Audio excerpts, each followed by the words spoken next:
तर आज आपण अभिवृत्ती ही जी काही कॉन्सेप्ट आहे, ॲटिट्यूड हा जो काही अख्खा चॅप्टर आपल्याला दिलेला आहे सिलेबसमध्ये, त्याबद्दल एक थोडक्यात चर्चा करणार आहोत. बघा, मी परत एकदा सांगते की सगळंच इन डिटेल जाणं मला शक्य नाही, पण एक बॉर्डर लाईन आपण चर्चा ही यूट्यूब मार्फत करणार आहोत.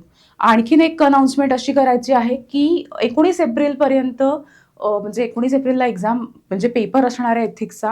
इफ आय नॉट रॉंग 19 एप्रिलच मला वाटतं पेपर 4 आहे. 18 आणि 19 पेपर्स ठेवलेले आहेत. तर तिथपर्यंत ऑनलाईनच, म्हणजे जी लोक सिलेक्ट झालेली आहेत त्यांच्यासाठी फक्त ऑनलाईन बॅचच मी ठेवलेली आहे. कारण फिजिकली वर्गात येऊन बसणं म्हणजे तो प्रवास करणं, अगदी तुम्ही म्हणजे केसरीवाड्याजवळ आपले लेक्चर्स होतात, तरीही 10 मिनिटं चालत कोणी आसपास असेल तर येणं जाणं हे शक्य होणार नाही. सो तुमच्या अभ्यासिकेत बसून तुम्ही अभ्यास करू शकता, माझे लेक्चर्स ऐकू शकता. यासाठी फक्त आणि फक्त ऑनलाईन बॅच मी ह्या विद्यार्थ्यांसाठी ठेवली आहे जे आता मेन्सला बसणार आहेत. ठीक आहे. त्याच्याबद्दल म्हणजे 5 तारखेला फ्रेश बॅच सुरू होते. त्याच्याबद्दल माहिती घ्यायची असेल तर वन्स अगेन फोन करा. ऑलराईट. सो अभिवृत्ती म्हणजेच ॲटिट्यूड बद्दल आज आपण चर्चा करणार आहोत. ते आहे, आता बघा, एक सिंपल मी इथे व्याख्या दिली आहे. त्याही आधी मी तुम्हाला सांगते, ॲटिट्यूड हा शब्द चुकीच्या अर्थाने आपण रोजच्या आयुष्यात वापरत असतो. आपल्याला ॲटिट्यूड म्हणजे असं घमेंड वगैरे असं, किंवा असं खूपच ॲटिट्यूड आहे बरं का, असं काहीतरी आपण समज आहे. तर तो ॲटिट्यूड वेगळा आणि हा ॲटिट्यूड वेगळा आहे. ही अभिव्यक्ती जी आपल्याला एथिक्समध्ये अभ्यासायची आहे ती वेगळी आहे. त्यानंतर तुम्ही सोशल मीडियावर ना खूप पोस्टर्स बघत असाल, खूप पोस्ट बघत असाल, किंवा पुस्तकं पाहत असाल, किंवा अगदी मोटिवेशनल स्पीकर्स जे असतात ते तुम्हाला पॉझिटिव्ह ॲटिट्यूडबद्दल स्पीच देताना तुम्ही ऐकत असाल. तर तो जो काही पॉझिटिव्ह ॲटिट्यूड आहे, म्हणजे पॉझिटिव्ह ॲटिट्यूड कसा ठेवायचा टुवर्ड्स लाईफ आणि मग आपण सक्सेसफुल वगैरे कसं होऊ शकतो वगैरे वगैरे, तर ते इकडे नाही बरं का. म्हणजे आपल्या अभ्यासाशी, म्हणजे ते चुकीचं आहे मी म्हणत नाही, पण आपल्या अभ्यासाशी त्याचा संबंध नाही, हे एक लक्षात घ्यायचं. Attitude in governance, ethics in administration, हे असं आपलं सिलेबस असणार आहे. अशा भोवती आपला सिलेबस फिरतोय. त्यामुळे परत परत स्वतःला लक्षात आणून द्यायचं की आपलं घेणं देणं ॲडमिनिस्ट्रेशनशी आहे, गव्हर्नन्सशी आहे आणि समाजाशी आहे, भारतीय समाजाशी. त्यामुळे ते एक लक्षात ठेवायचं. कारण आणि काय करायचंय, म्हणजे मी जसं म्हणते की तुम्हाला त्या विषयाची डिमांड कळली तर विषय सोपा होतो. इथे डिमांड काय आहे, तर तुम्ही अभिवृत्ती ही संज्ञा समजून घेऊन त्याची कार्य, त्याचे कंपोनेंट्स काय आहेत, त्याची व्याख्या काय आहे, त्याचे कार्य काय आहेत, त्यात बदल होतो का नाही होत, मग तो कसा होतो, त्याची जडणघडण कशी होऊ शकते, हे सगळं समजून घेऊन तुम्ही तुमच्या केस स्टडीज सॉल्व्ह करण्यामध्ये त्याचा वापर कसा करत आहात हे महत्त्वाचं आहे. म्हणजे थेरॉटिकल पार्टही तुमचा चांगला असणं, साऊंड असणं गरजेचं आहे. म्हणजे पार्ट 1 जो एथिक्सच्या पेपरचा आहे तो तुम्ही छान पद्धतीने सोडवू शकता किंवा उत्तरं लिहू शकता. आणि ॲप्लिकेशन इज व्हेरी इम्पॉर्टंट. म्हणजे केस स्टडीज सोडवताना तुम्ही ते अप्लाय करणं is very important. So applied part जो आहे अभिवृत्ती ह्या विषयाचा, तो जास्त समजणं तुम्हाला महत्त्वाचं आहे. ऑलराईट. इथे वन्स अगेन मी परत सांगते, माझ्या जे पुस्तकात आहे ते इथे आहे, ते माझ्या ओठावर आहे, ते तुम्हाला मी लेक्चरद्वारे डिलिव्हर करत आहे. इकडे मी व्याख्या म्हटलेली आहे. व्याख्या काय आहे, तर एखाद्या व्यक्ती किंवा वस्तू किंवा समाज किंवा म्हणतो घटना किंवा विचाराकडे आपण ज्या पद्धतीने बघतो, म्हणजे मग किंवा दृष्टिकोनातून बघतो, मग अनुकूल दृष्टिकोन असू शकतो, प्रतिकूल असू शकतो, नेगेटिव्ह असू शकतो, म्हणजे सकारात्मक असू शकतो, नकारात्मक असू शकतो. आणि मग त्या दृष्टिकोनातून पाहिल्यानंतर त्या परिस्थितीला, त्या वस्तूला, समाजाला, घटनेला, विचाराला दिलेला आपला प्रतिसाद जो आहे, या प्रतिसाद देण्याची जी आपली मानसिक तयारी आहे, त्याला कुठेतरी अभिवृत्ती असं म्हटलं जातं. त्याला म्हणतात ॲटिट्यूड. मी एखाद्या व्यक्तीकडे, एखाद्या वस्तूकडे कोणत्या दृष्टिकोनातून बघते, तो माझा ॲटिट्यूड आहे. ओके. आता ह्याचं ना, मी म्हटलं ना, माझी स्टोरी टेलिंग आता झालंय काय, मला खूप स्टोऱ्या सांगायच्या बरं का तुम्हाला, परंतु आपल्याकडे वेळ कमी आहे. म्हणजे जी लोक आत्ता मेन्सला आहेत त्यांच्यासाठी मी सांगते, वेळ कमी आहे. जी लोक पुढच्या वर्षी तयारी करणार त्यांच्यासाठी मी अगदी निवांत छान गोष्टी वेल्हाळ होऊन आपण ऑफलाईन लेक्चर्स घेत असतो आणि ऑनलाईन पण घेईन. पण आत्ता माझा मेन पर्पज आहे तो मेन्स जी लोक देणार आहेत. पण तरी आपण एक स्टोरी घेऊया जेणेकरून तुम्हाला ॲटिट्यूड हे जास्त समजेल. व्हेरी वेल नोन अशी महाभारतातली स्टोरी आहे कृष्ण आणि अर्जुनाची बाबतची. तुम्हाला माहिती आहे की जेव्हा धर्मयुद्ध सुरू होत होतं तेव्हा अर्जुन हा जो होता तो समोर त्याचे नातेवाईक आहेत, म्हणजे त्यांच्या विरोधात लढाई करायची आहे, युद्ध करायचं आहे, तिकडे त्याचे नातेवाईक आहेत, काही मित्र आहेत, काही गुरु आहेत. असं असताना मी हे धर्मयुद्ध आहे माझ्यासाठी आणि हे मी कसं लढू त्यांच्या विरोधात, असा प्रश्न अर्जुनाला पडतो. आणि मग असा प्रश्न पडतोय म्हणजेच काय, तर अर्जुनाचा ॲटिट्यूड काय आहे, त्या ॲटिट्यूड मागची भावना काय आहे, तर तो घाबरलेला आहे. त्याची द्विधा मनस्थिती निर्माण झालेली आहे की मी माझ्या स्वतःच्या नातेवाईकांच्या विरोधात किंवा मित्राच्या विरोधात, गुरूंच्या विरोधात हे मी कसं करू. किंवा त्याचं असं म्हणणं आहे की ह्याने काय होईल, तर ह्याने कुळ त्याचा नाश होऊन जाईल ह्या युद्धातून, असा हा ॲटिट्यूड आहे. आणि कृष्ण त्याला समजावतो की हे युद्ध, जर ते तुझे नातेवाईक असते, जर ते तुझे मित्र असते, जर गुरु असते, तर पहिली गोष्ट तर ते तुझ्या विरोधात येऊन ठाकलेच नसते. आणि हे युद्ध हे म्हणजे माणसं संपवणार नाही आहे, तर चुकीची वृत्ती किंवा राक्षसी वृत्ती संपवण्यासाठी हे युद्ध आपण करत आहोत. त्यामुळे बेधडक कोणतीही भीती न बाळगता हे तुझं कर्म आहे, तुझा क्षत्रिय धर्म आहे, असं समजून तू हे कृत्य करणं गरजेचं आहे. तर सांगण्याचं महत्त्व असंच आहे. बघा, महाभारत जर तुम्ही पूर्ण पाहिलं असेल किंवा वाचलं असेल, तर एथिक्स ह्या विषयासाठीच्या वेगवेगळी उदाहरणं आणि उत्तम प्रगल्भ उदाहरणं तुम्हाला महाभारतातून मिळतील. आत्ता लगेच ज्यांची परीक्षा त्यांनी नका बरं का वाचू, ज्यांना वेळ आहे आणि त्यांनी वाचलेलं नाही आहे किंवा पाहिलेलं नसेल तर त्यांनी नक्की पाहावं.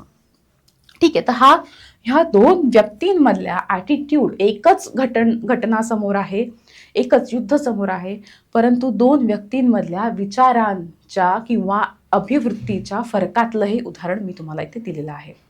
ठीक आहे, सो आय होप तुम्हाला हे उदाहरण कळलेलं आहे. अभिवृत्तीची व्याख्या आपली झालेली आहे.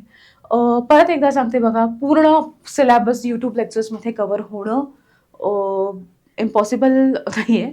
होऊ शकतं, मी प्रयत्न तसा करणार आहे, पण वेळेअभावी, म्हणजे आता लगेचच परीक्षा आहे त्याच्यामुळे वेळेअभावी ते थोडंसं कठीण आहे. पण त्याच्यावर उपाय काय आहे, तर ऑनलाईन 5 तारखेची जी फ्रेश बॅच आपली सुरू होते त्यासाठी ॲडमिशन नक्की घ्या. ऑलराईट, सो आपण वैशिष्ट्य बघूयात वृत्तीची किंवा अभिवृत्तीची वैशिष्ट्य आपण बघूयात.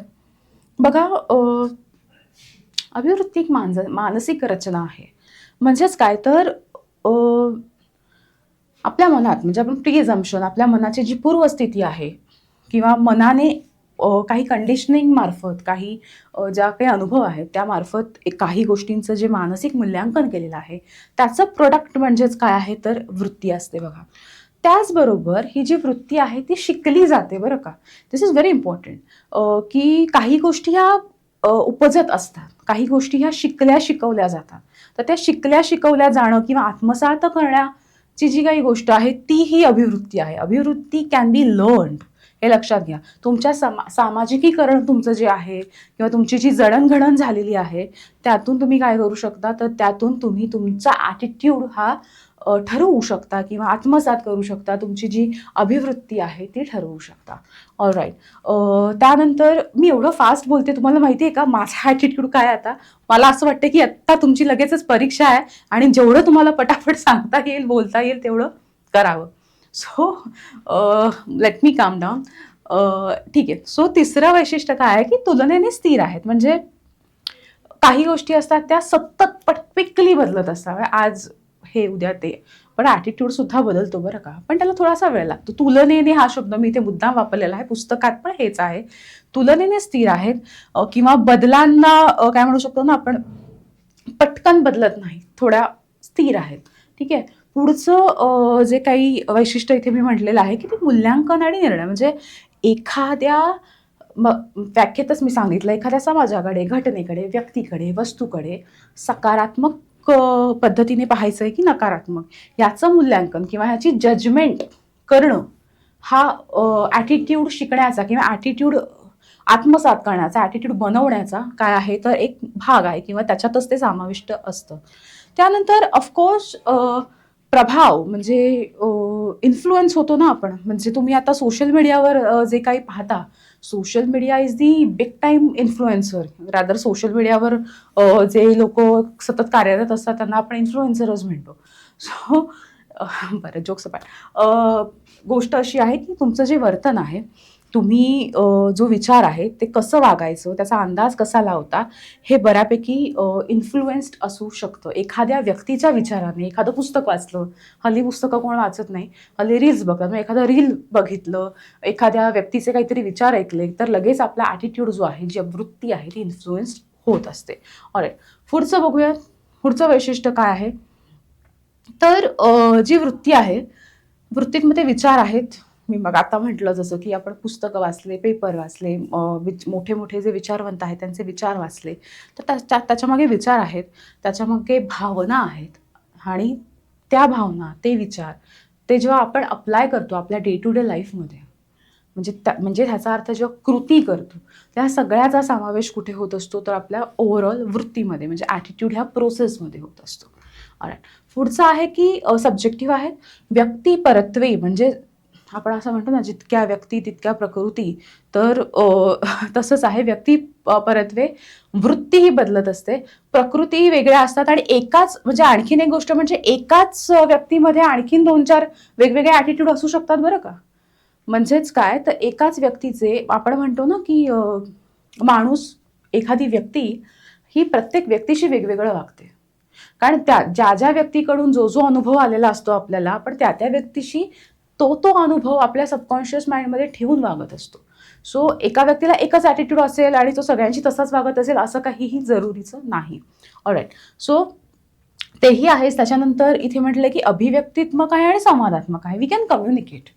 आपल्याला काय वाटतं, आपला ॲटिट्यूड एखाद्या व्यक्तीबद्दल काय आहे, हा कसा होऊ शकतो, तर आपण कम्युनिकेट करू शकतो. आपण संकेताद्वारे एखाद्या सिम्बॉल, आपण ज्याला म्हणतो एक्सप्रेस, ज्याला करणं म्हणतो, त्यामार्फत आपण काहीतरी कम्युनिकेट करू. Social media is a good communication, you can say medium for attitude. म्हणजे म्हटलं ना की आपण आता त्याला सोशल इन्फ्लुएन्सर वगैरे असं जे काही नाव दिलेलं आहे. आधी तुम्हाला माहिती आहे का, आधी न्यूजपेपर्स आणि मग म्हणजे आम्ही आमच्या हिंदूमधले लेख आले, मग अमका लेखक, हा लेखक, मग ह्याचे विचार, मग हा लेफ्टिस्ट, हा रायटिस्ट, असे इन्फ्लुएन्स, म्हणजे ह्या गोष्टीसुद्धा आमच्या विचारांना इन्फ्लुएन्स करत होत्या. आजही करत असतील. आजही माझा पूर्ण विश्वास आहे, आजही परीक्षार्थी नाही तर इतरही विद्यार्थी किंवा नागरिक पेपर वाचत असतील. पण तरीही आज सोशल मीडिया आणि त्याच्यावर घालवलेला वेळ जास्त असल्यामुळे आपण सोशल मीडियाने बऱ्याच गोष्टी इन्फ्लुएन्स्ड करत असतो. बरं, आणि इथे म्हटलं can be influenced and changed. मग अशी म्हटलं तसं की जशी जशी आपण इव्हॉल्व्ह होत जातो, आपली जडणघडण होत जाते, आपल्या आजूबाजूचे विचार बदलत जातात, आजूबाजूची माणसं बदलत जातात, आपलं सोशलायझेशन हे कमी जास्त होत राहतं आणि त्यानुसार आपली वृत्ती किंवा आपला ॲटिट्यूड हा बदलत राहतो. किंवा आपल्याला असं रिअलाईज होऊ शकतं ना, 4 पुस्तकं वाचली मी, आणखीन अजून 4 चांगल्या माणसांच्या सहवासात आल्यामुळे, की बाबा माझा ॲटिट्यूड चुकीचा होता पर्टिक्युलर गोष्टीकडे बघण्याचा, आणि आत्ता तो वेगळा आहे. त्याची काही उदाहरणं सुद्धा म्हणजे असू शकतात ना. मला वाटतं पुढे मी उदाहरणं देईन. मी परत सांगते की वेळ कमी आहे. लेक्चर्सला आपण भरपूर उदाहरणं घेऊयात. ठीक आहे. ऑलराईट, आता ना मी इथे म्हटलेलं आहे की ज्ञानकार्य, म्हणजे अभिवृत्तीची काही कार्य आहेत का, म्हणजे अभिवृत्तीचा वापर काय आहे आपल्या आयुष्यात. तर पहिलं तर नावातच आहे बघा, कार्य म्हणजे काय, knowledge, to provide knowledge to you. बरोबर ना. म्हणजे आपण जे पाहतो, जे वाचतो, त्याने आपली वृत्ती तयार झालेली असते आणि सबकॉन्शियसली कुठेतरी आपल्याला ती ज्ञान मिळवून देते. म्हणजे कसं सांगू मी, उदाहरण म्हणजे आपल्याला व्हाईट कोट घातलेला, लाख कोट असतो ना, तो माणूस आपल्याला दिसला, म्हणजे एका लहान मुलाला दिसला की त्यांना लगेच कळतं की हे डॉक्टर काका आहेत किंवा डॉक्टर आंटी आहेत आणि मावशी आहेत, हे कळतं त्या लहान बाळाला. किंवा आत्ता आपल्याला हे इंजेक्शन देऊ शकतात असंही कळतं, कारण हे कुठून तरी बघून अनुभवातनं आलेलं आहे. सो अभिवृत्ती ही तयार झालेली आहे आणि ते ज्ञानकार्य म्हणजे नॉलेज प्रोव्हाइड करण्याचं काम तुम्हाला करत असतं. त्याचबरोबर आता मी इथे म्हटलेलं आहे उपयुक्ततावादी किंवा साधनरूपी कार्य आहे. उपयुक्ततावादी म्हणजे काय, माझा जर एखाद्या गोष्टीचा अनुभव असा आहे की किंवा आपण सुखवादी म्हणू शकतो की अमुक एक गोष्ट केली की मला आनंद मिळतो, तर मग मी ती गोष्ट वारंवार करत राहणार आहे. किंवा अमुक एक गोष्ट केली तर मला दुःख होतं, तर ती मी गोष्ट कमी करणार आहे, किंवा अमुक एक गोष्ट केली तर मला जास्तीत जास्त फायदा होतो, किंवा अमुक एक गोष्ट केली तर मला तोटा होतो. तर ही उपयुक्ततावादी म्हणजेच काय, जर जी गोष्ट करून मला जास्तीत जास्त आनंद मिळतो, फायदा मिळतो, तर तो ॲटिट्यूड, ती अभिवृत्ती जास्तीत जास्त वेळा मी बाळगते, किंवा जास्तीत जास्त वेळा मी त्याचा माझ्या रोजच्या आयुष्यात वापर करत असते. ठीक आहे. पुढे आहे मूल्य, किंवा पुढे काय म्हटलेलं आहे तर अभिव्यक्तीचं कार्य आहे. माझ्या ज्या काही रूटेड व्हॅल्यूज आहेत, म्हणजे मला ज्या माझ्या कल्चरमधनी दिलेल्या आहेत, माझ्या अपब्रिंगिंगने, माझ्या कुटुंबाने दिलेल्या ज्या काही व्हॅल्यू, मला वाटतं व्हॅल्यूजवर आपण एक लेक्चर केलं होतं. ज्या काही व्हॅल्यूज आहेत, म्हणजे जी काही मूल्य आहेत, ती मूल्य, माझी अभिव्यक्ती इतरांपर्यंत, समाजापर्यंत, माझ्या आजूबाजूच्या लोकांपर्यंत मला हे आवडतं, मला हे आवडत नाही, हे पोचवण्याचं कार्यसुद्धा कोण करत असतं, तर तुझी आपली वृत्ती किंवा अभिवृत्ती ही करत असते. आता इथे म्हटलेलं आहे अहंकार संरक्षण. ह्याला ना इंग्रजीत एक डिफेन्स मेकॅनिझम असं म्हटलं जातं. म्हणजे परत बघा, कसं असतं, आपल्याला एखादी गोष्ट आपल्याला हवी आहे, पण मग मला ती मिळाली नाही. मी खूप प्रयत्न केले, पण मला ती गोष्ट मिळाली नाही. तर मग आपण एक डिफेन्स मेकॅनिझम वापरतो. आपला तो जो काही अहंकार आहे, त्याचं संरक्षण करण्याचा आपण प्रयत्न करतो आणि म्हणतो की नाही, मला नकोच होती. तसंही त्याचा काही फार फायदा नव्हता, किंवा त्यात काही फार मज्जा नव्हती. म्हणजे ह्याला एक सार ग्रेप ॲटिट्यूड असं इंग्रजीत, म्हणजे कोल्ह्याला द्राक्ष आंबट असं म्हटलं जातं. किंवा एखादी गोष्ट आता मला मिळालेली आहे, मला ती नको होती, पण आता ती मला एक सेकंड ऑप्शन म्हणून मला एखादी गोष्ट मिळालेली आहे, पण मग त्याचं ग्लोरिफिकेशन, त्याचं कौतुक मी कसं करणार? मला हेच हवं होतं आणि हे खूप उत्तम आहे.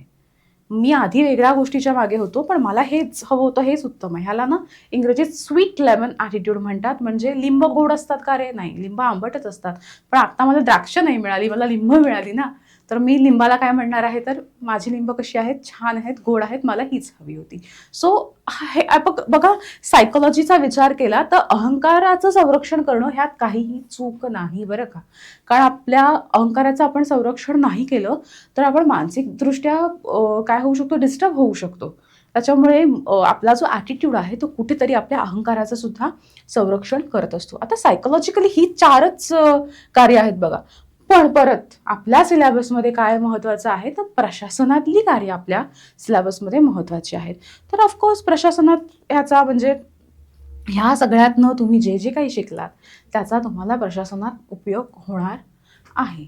बरोबर आहे. आता प्रशासनात उपयोग होणार आहे म्हणजे काय होणार आहे, तर तुम्ही जिथे पोस्टेड राहणार तो समाज समजायला, त्या समाजाची वृत्ती समजण्यासाठी, त्या समाजाला काय हवंय किंवा त्या समाजातला काय उपयुक्त आहे, ह्या सगळ्या गोष्टी, आणि मग तुम्ही तुमचा निर्णय, तुमचं जे डिसिजन मेकिंग आहे ते करण्यासाठी अभिवृत्ती किंवा ॲटिट्यूड, किंवा तुमचा त्या समाजाप्रती जो इन्क्लुझिव्हचा, सर्वसमावेशक किंवा एक पॉझिटिव्ह ॲटिट्यूड आहे, तो तुम्हाला काय करत असतो, कायम मदत करत असतो. ओके. आता उदाहरणं द्यायची तर, म्हणजे मी मगाशी म्हणलं की आपण पाहूयात की इथे बदलू शकते, किंवा काय म्हणतात ना, की वेगवेगळ्या परिस्थितीत बदलू शकते. उत्तम उदाहरण म्हणजे काय ना, रिझर्वेशन. आपल्याला आरक्षण ह्या गोष्टीत काहींना बरोबर वाटतात, काहींना चूक वाटतात.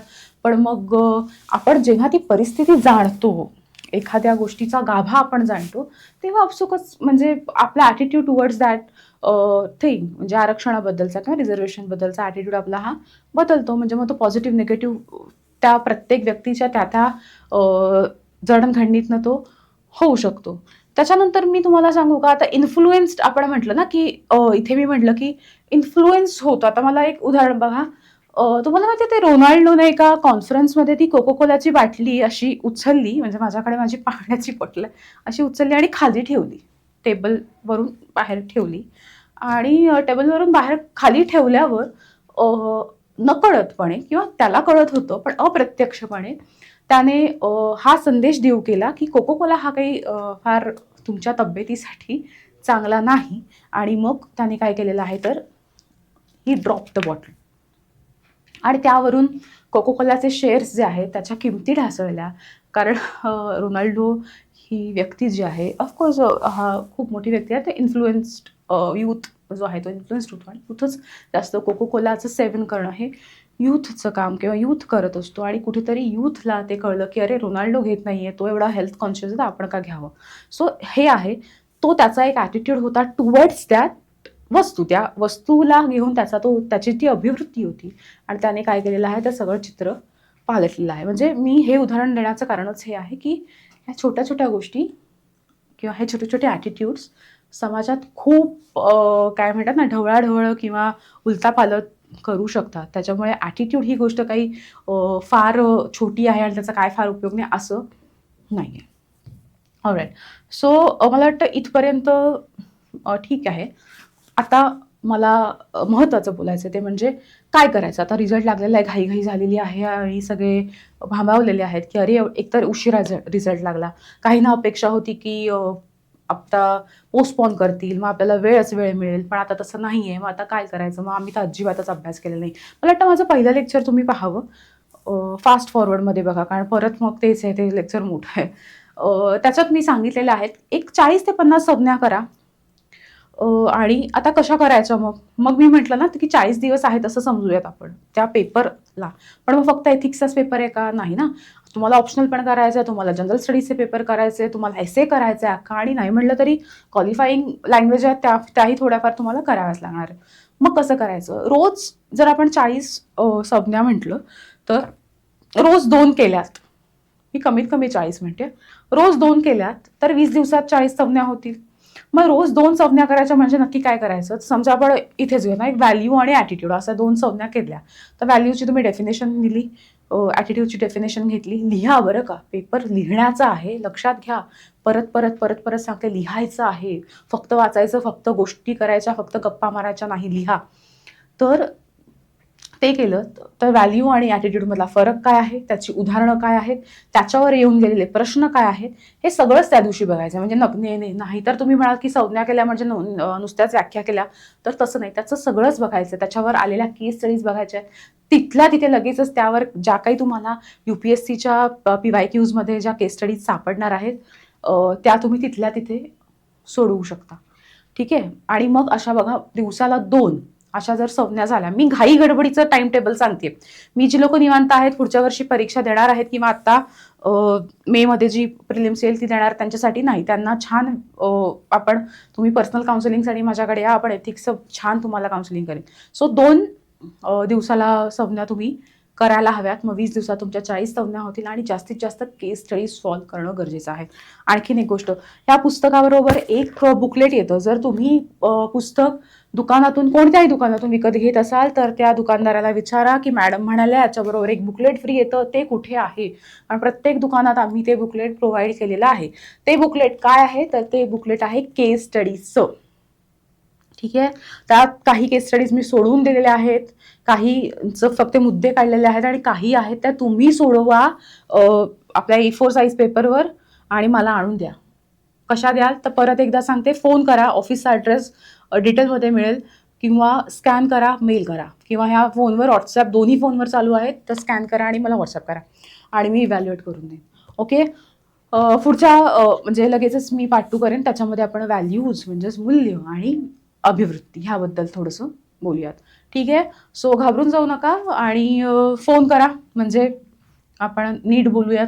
आणि ज्यांना भेटायचं आहे त्यांनी मला फोन करा आणि मग मी केसरीवाड्याजवळ जे ऑफिस आहे माझं तिथे आपण नक्की भेटूयात. ठीक आहे. थँक्यू.